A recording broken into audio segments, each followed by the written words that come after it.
Hi friends, అందరికీ నమస్కారం. నా పేరు ప్రసాద్. మీరు చూస్తున్నారు ప్రసాద్ అగ్రికల్చర్. ఫ్రెండ్స్, ఈ వీడియోలో డిస్కషన్ చేస్తున్న టాపిక్ వచ్చేసి, నేనైతే నారైతే పోసి ఒక 10 రోజులు అవుతుందన్నమాట. మీకైతే కనిపిస్తుంది.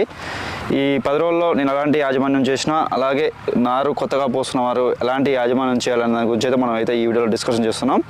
ఎవరైనా మన ఛానల్ని కొత్తగా చూస్తున్నా లేదా సబ్స్క్రైబ్ చేయకపోయినా సబ్స్క్రైబ్ చేయండి. ఈ వీడియోని లైక్ చేసి సపోర్ట్ చేయండి. మీకు ఏదైనా డౌట్స్ ఉందో అయితే కామెంట్ చేయండి. ఫ్రెండ్స్, నేనైతే నారు పోసి అయితే 10 రోజులు అవుతుందన్నమాట. నేను పోసిన సీడ్ వచ్చేసి HMT అనమాట. అయితే ఇది వంటకాలం అయితే 150 నుంచి 120 డేస్ అవుతుంది. నేనైతే లాస్ట్ యాసంగిలో నేను పోసిన. నాకైతే 36 క్వింటాలు వచ్చిందనమాట. ఒక ఎకరాకి అయితే 36 క్వింటాలు వచ్చింది. అయితే నారు యాజమాన్యం గురించి అయితే మనం వీడియోలో పూర్తి వివరాలు అయితే తెలుసుకుందాం. ఫ్రెండ్స్ నేనైతే నారు పోసి అయితే 10 రోజులు అవుతుందన్నమాట. అయితే మనం నారు పోసేటప్పుడు అంటే మనం ఈ దమ్ము ఏ విధంగా చేసి మనం చేసుకోవాలి దాని గురించి అయితే మనం అయితే ఫస్ట్ తెలుసుకుందాం. అంటే నారు పోయడానికి ముందు మనమైతే ఒక 15 రోజుల నుంచి అయితే, అంటే 15 రోజులకు ముందు మనం అయితే దమ్ము చేయాలన్నమాట. దమ్ము చేసి ఈ 15 రోజులలో 3 సార్లు మనం మంచిగా కల్టివేటర్ తోటి కానీ మనం రోటివేటర్ తోటి కానీ మంచిగా చేయాలి. లాస్ట్ రోజు మనం గోరు దోలుకొని మంచిగా నీట్గా ఉండాలన్నమాట. అయితే మనం కొద్దిమంది రైతు సోదరులు అయితే ఏం చేస్తారంటే, కొద్దిగా మంది మండే కట్టి మనకైతే ఇది చేయడం అయితే జరుగుతుందన్నమాట. ఆ విధంగా కట్టినా మనకైతే మంచిగానే వస్తుంది. అయితే నేను ఏ విధంగా చేస్తానని అయితే ఈ వీడియోలో చెప్తాను. నేనైతే డైరెక్ట్ వడ్లనైతే ఒక 12 గంటలు నానబెట్టి బసలలో కట్టి ఒక 12 గంటలు నానబెట్టేసి ఒక 5 గంటలు బయట పెట్టేస్తే మనకు నీళ్ళు అయితే ఉట్టుతాయి అనమాట. తర్వాతకి నేనైతే డైరెక్ట్ ఆ వడ్లు నీళ్ళు అంటే ఉట్టిన వడ్లను డైరెక్ట్ మనం ఏదైతే సిద్ధంగా ఉంచుకుని మనం మొత్తం గొర్రె తోలుకొని సిద్ధంగా ఏదైతే ఉంచుకున్నామో దాన్ని తోలుకున్నటువంటి దాంట్లో నేనైతే పోసుకోవడం అంటే చల్లుకోవడం అయితే జరుగుతుంది అనమాట. చల్లుకొని అంటే ఒక 48 గంటల వరకు అలాగనే ఉంచేసి తర్వాతకి నీళ్ళని అయితే తీయడం జరుగుతుంది అనమాట. నీళ్ళని తీసిన తర్వాతకి ఒక 2 డేస్ వరకు అంటే ఆరబెట్టడం. 2 డేస్ కానీ 1 డే కానీ మంచిగా ఆరితే మాత్రం 1 డే, లేకుంటే ఆరకపోతే మాత్రం 2 డేస్ అయితే ఆరపెట్టడం జరుగుతుంది.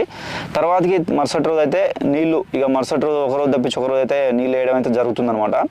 నీళ్ళు వేసుకుని తీయడం అయితే జరుగుతుంది. తర్వాతకి మనం అయితే ఏదైతే మనం నారు అయితే మనకైతే పచ్చగా కనిపిస్తుందో అంటే కొద్దిగా ఒక వారం వరకు కూడా మనకు అంటే నీళ్ళు పెడుతూ తీస్తూ ఉండాలన్నమాట. ఒక వారం నుంచి 10 రోజుల వరకు వచ్చిన తర్వాతకి నీళ్ళు పెడితే నిలబడేటట్టు ఉండే వరకు కూడా మనం అయితే నీళ్ళు పెడుతూ తీయాలి. తర్వాతకి మనం నీళ్ళని ఉంచితే బాగుంటుంది అనమాట. ఎందుకంటే మళ్ళీ నారు పీకేటప్పుడు గట్టిగా రావడానికి అయితే అవకాశం ఉంటుంది.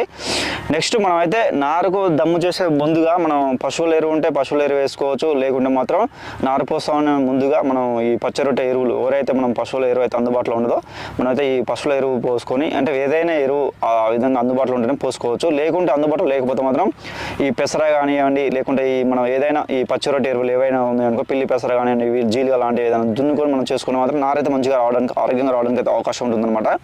ఈ విధంగా మనం అయితే చేయాలి.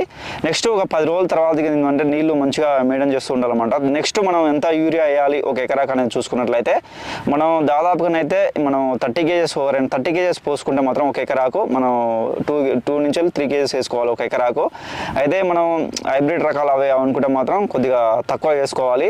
ఎందుకంటే వేసుకున్నాయి కూడా మనం 2 టైమ్స్ వేసుకుంటే మంచిగా వేసుకుంటే మాత్రం మంచిగా నారు పెరగడానికి అయితే అవకాశం ఉంటుందన్నమాట. అయితే కొద్దిమంది నారు పెరగకపోతే మాత్రం గ్రోత్ ప్రమోటర్స్ మాత్రం వేయకండి, ఎందుకంటే స్ప్రే మాత్రం చేయకండి. ఎందుకంటే ఆకు కొద్దిగా బలసడానికి అవకాశం ఉంటుంది. అందుకనే కొద్దిగా యూరియానే ఏమిందంటే ఒక 12 రోజులకు ఒకసారి వేయండి, మరలా ఒక వారం రోజుల తర్వాత మళ్ళీ వేయండి. 2 టైమ్స్ వేస్తే మాత్రం సరిపోతుంది. ఒక 2 టైమ్స్లో ఒక ఎకరానికి సరిపోయేంత నారుకు ఒక 4 కేజీలు వాడితే మాత్రం బాగుంటుంది అనమాట. నెక్స్ట్ ఇంకా నారు మనం ఎలాంటి కెమికల్స్ ఒకవేళ ముగిపురుగు వస్తే మాత్రం క్లోరో 50% ఈజీ స్ప్రే చేయండి. ఆ స్ప్రే చేస్తే మాత్రం మనకైతే ముగిపురుగు పోవడానికి అవకాశం ఉంటుంది. దాంతోపాటుగా మనకు వేప నూనె కూడా ఉంటుంది. వేప నూనె కలిపి మనం స్ప్రే చేసినట్లయితే మంచి రిజల్ట్ అయితే ఉండడానికి అయితే అవకాశం ఉంటుందన్నమాట. నెక్స్ట్ మనం ఒకవేళ నారు పీకడానికి ముందు ఒక వారం రోజుల ముందు ఒక కార్బోఫ్యూరాన్ 3G గుళికలు కూడా వేసుకోండి. ఆ విధంగా వేసుకోవడం వల్ల ముగిపురుగు ఏదైనా ఉంటే మాత్రం మనకు ప్రధాన పొలంలో అటాకింగ్ అనేది తక్కువగా ఉంటుందన్నమాట. అయితే కొద్దిమంది రైతులు ఇంకా మనం అంటే ఈ నారు ఏ విధంగా పెంపకాల యాజమాన్యం అనేది అయితే అంటే నేనైతే చాలా వరకు అయితే అంటే మనం నారు పోయడానికి ముందుగా ఏదైతే మనం వడ్లు అయితే ఉంటాయో వాటిని 2 డేస్ నుంచి 3 డేస్ వరకు మంచిగా ఎండలో ఆరబెట్టుకొని ఒకవేళ ఎగబట్టుకుంటే మాత్రం మనకు ఆ గింజలలో ఏదైనా కలుపు సంబంధించిన సీడ్స్ ఏదైనా ఉంటే మాత్రం పోవడానికి అయితే అవకాశం ఉంటుంది. నెక్స్ట్ ఏదైనా తాల్గీలు ఉండడం అలాంటివి ఉన్నా కానీ మనకైతే పోవడానికి అవకాశం ఉంటుంది. మంచిగా 2 డేస్ ఎండబెట్టిన తర్వాతకి మంచిగా చల్లితే మాత్రం మనకైతే మంచిగా రావడానికి అయితే అవకాశం ఉంటుందన్నమాట. నెక్స్ట్ ప్రధాన పొలానికి మనం నారుని ఎంత ఆరోగ్యంగా మనం పెంచితే మాత్రం మనకైతే ఆ విధంగా మంచిగా రావడానికి అయితే అవకాశం ఉంటుంది. ప్రధాన పొలంలో అంటే తెగులను కూడా మనం ఈ నారు దశలో ఉన్నప్పుడే తెగులను కంట్రోల్ చేస్తే మనకు ప్రధాన పొలంలో కూడా తగ్గడానికి అయితే అవకాశం ఉంటుంది అనమాట. కొద్దిమంది రైతు మిత్రులు ఏం చేస్తారంటే నారుకు మనం రసాయన మందులు స్ప్రే చేస్తే మళ్ళీ ప్రధాన పొలంలో కూడా స్ప్రే చేయాల్సి ఉంటుంది, అందుకని అని కొద్దిమంది అయితే స్ప్రే చేయలేరు అనమాట. దీనివల్ల మనకైతే నారైతే ఆరోగ్యంగా ఉండదు. నెక్స్ట్ ఏంటంటే మనకు ప్రధాన పొలంలోకి వేసినప్పుడు కూడా మనకైతే తెగులు రావడానికి అయితే అవకాశం ఉంటుంది అనమాట. ఇదైతే ప్రతి రైతు మిత్రుడైతే గుర్తుంచుకోండి ఫ్రెండ్స్.